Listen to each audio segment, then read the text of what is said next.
Hello Internet, very sweaty Skywalker here because, oh, look at that. Look at this baby, huh? Look, when you hit it, it actually gets you actually get a reaction. Whoa, you get a reaction from it. You could do a force push like that.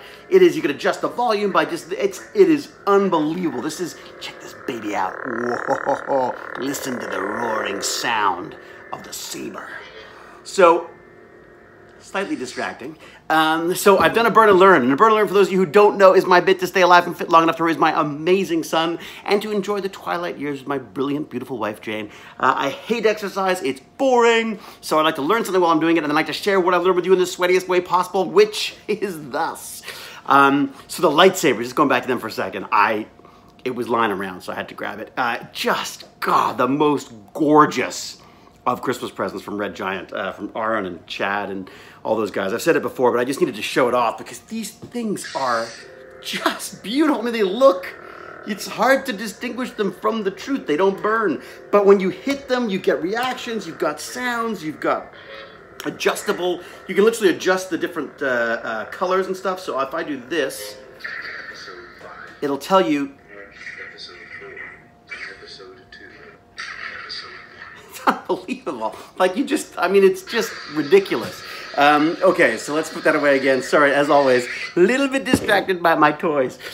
So burn and learn today. Well, first off, I should say thank you very much, Red Giant and Chad and Aaron, for the most freaking amazing Christmas gift. My son and I are just attacking each other all the time. When we're not playing basketball inside and knocking over furniture, we are playing lightsaber duels, and oh my God, my knuckles are just bashed to a pulp, and I love it. So burn and learn today. The learn part of the burn was this book, this Steam Maker's book. It's extraordinary. It's amazing because it's got. I went in and I looked at some of the links. I will show you. I will add to our playlist.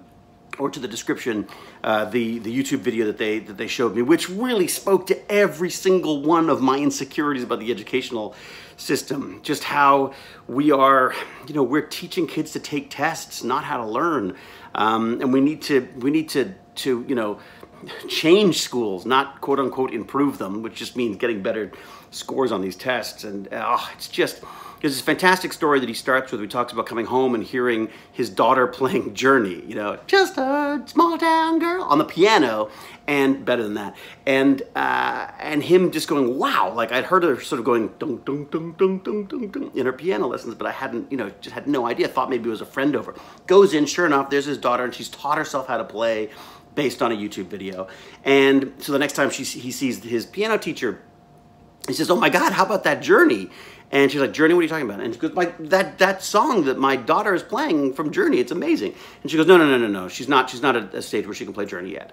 And it was like, she's not ready to. You know what I mean? So there's this obvious clash between sort of traditional learning and the opportunities that are available to kids online.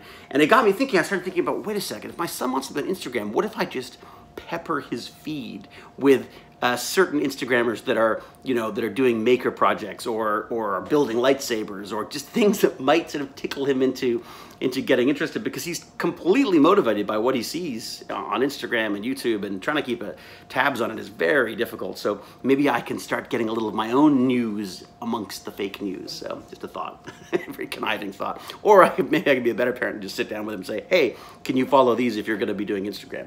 Maybe that's a better way of going. Just talk myself out of that. Although the dark side is just so much more fun to play with.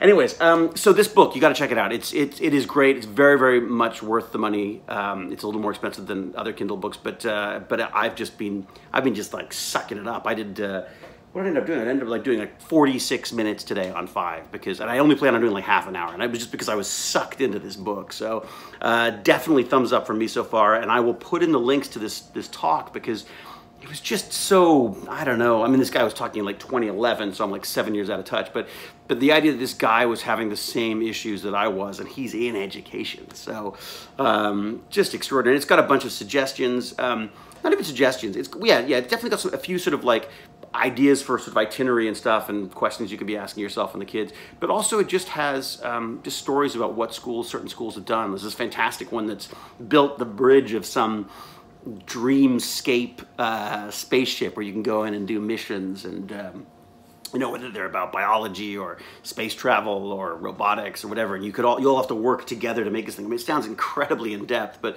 apparently there's this company that's working on doing these things. It just sounds perfect. There's kids who don't speak who are still a part of the process, because they all have jobs on the bridge of this ship of dreams, so to speak. So of course it sounds like a total geek out for me, and I want to get in there and play myself. Apparently parents did. So anyway, so there you go. That's my burn and learn for the day. One more glimpse at this beauty. This, I believe, is episode 1, and maybe next time I'll bring down the mine, which is a little more complicated than this, but it's just beautiful. You can change the Sabre part, so if I break it, I can get a new one. I don't know why I would break it. And rechargeable, there's a little port in here where you can recharge it. All the electronics are available in here. You just sort of unscrew this, and there's the electronics in there. And then, I haven't tried it yet, but apparently you can plug it into the computer, and you've got all sorts of programming you can do to it. So there you go. So until we geek again, sweaty or not, may the force be with you. Cheerio!